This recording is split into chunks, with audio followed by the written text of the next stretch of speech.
Perception is strong and sight weak. In strategy, it is important to see distant things as if they were close and to take a distanced view of close things.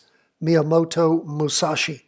My friends, think that through. What are we trying to do here? We're trying to make sure that we see reality.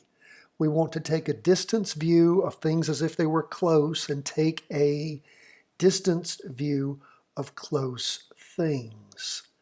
What we talk about on Wednesdays is stepping back. In fact, I'm going to put that training at the end of today's video about how important it is to, again, quite often employ what Miyamoto Musashi, the master of strategy, a great Japanese swordsman, teaches us, is to see what there is to be seen.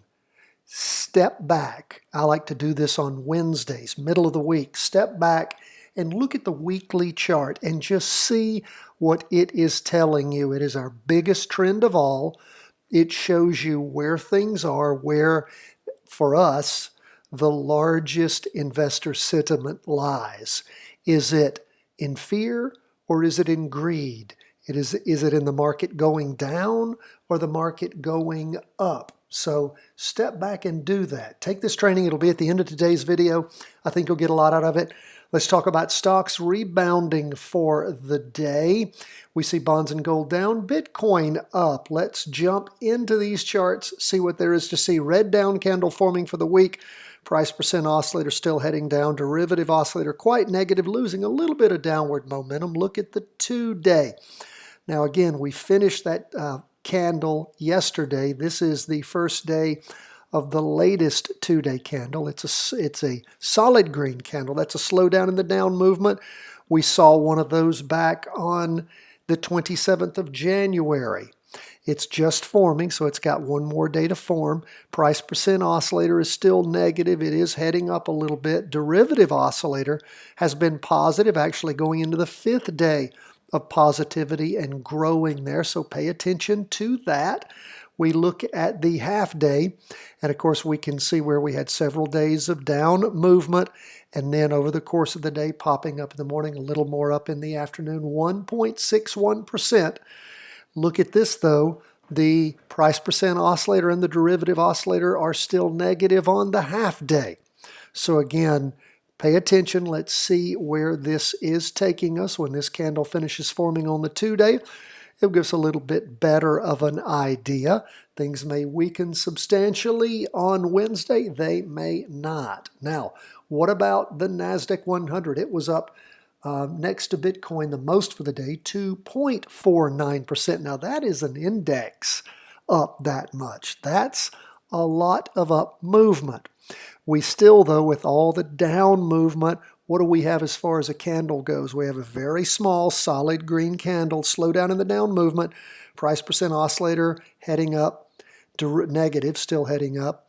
Derivative oscillator has been positive again, 5 days like the S&P, gaining some upward momentum. We look at the half day, very similar to the S&P, excuse me, up in the morning and further in the afternoon. Derivative oscillator still quite negative. There we go. Excuse me, please. Let's move on to 20-year bonds. What do we see going on there?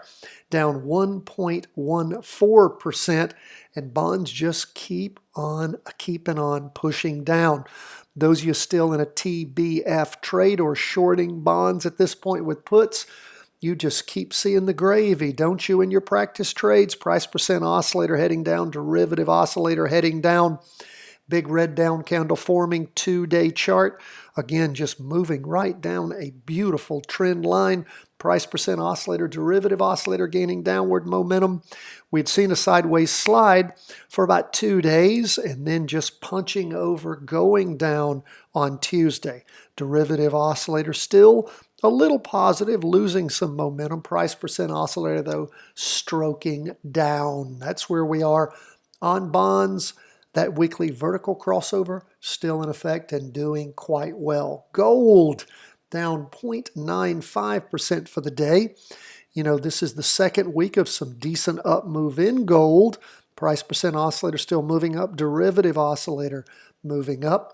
We had, of course, that 2-day recross yesterday, not reaching, well, let's see if it's reaching a higher high. The high we saw in the last 2-day candle was 175, no, 173.34. So again, you can see the price percent oscillator losing a little bit of momentum. Derivative oscillator still evolving upwards. So we still have a push as we look at both the weekly and the 2-day. Now we dive a little deeper. We can see where things were up for a day and a half and then breaking down in the morning and the afternoon, slowing that descent some. So we'll keep our eye on this 4-hour chart, or I'm sorry, half-day chart, 195 minutes to be exact. And what do we see going on there? Well, we see the price percent oscillator still positive, but kinking over, heading down. Derivative oscillator positive, but losing momentum. So we'll keep an eye on gold, see if this is just a momentary adjustment, if it's going to keep that energy going up. And again, charts tend to do what? They go up, they digest, they go up again. Just want to make sure this is not killing off that up run in gold. And lastly, we go to Bitcoin, up for the day, 3.94%. And as we, move through this week, we see another green candle forming. Price percent oscillator negative, but heading up. Derivative oscillator negative, but losing downward momentum. Now, the high last week was 45,338. The high so far this week, 44,260. So not reaching a higher high yet. But again, candles moving up. Price percent oscillator moving up, derivative oscillator losing downward momentum. That's good to see.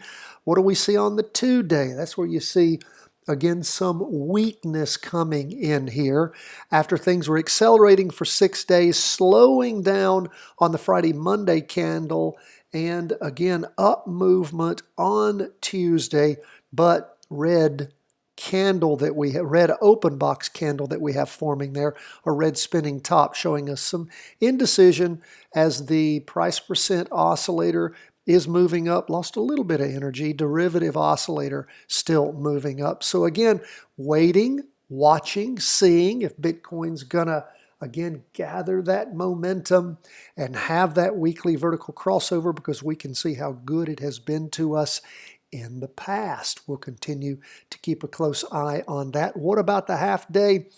Well, of course, they report it once a day on the New York Stock Exchange Bitcoin Index, but we do see up movement for the day. Price percent oscillator still negative, although really almost laminated and flat. Derivative oscillator gaining some downward momentum. That's the oscillations from those 3 red down candles previously to Tuesday. That is where we are, folks, as we end the day. Hey, we got a great training for you on that little series I've started doing in the front seat, or whatever I call it. It is on a second training on average true range. Again, remember, the key to winning in the market is to cut your losses. Know what your loss limits are, abide by those, and run those profits as far as they will go. Another good training on helping you figure out what to do about setting loss limits, how to use the average true range to help you in that, and how to have the correct mindset. God bless, my friends. All the best from the whole team at Charting Wealth World Headquarters.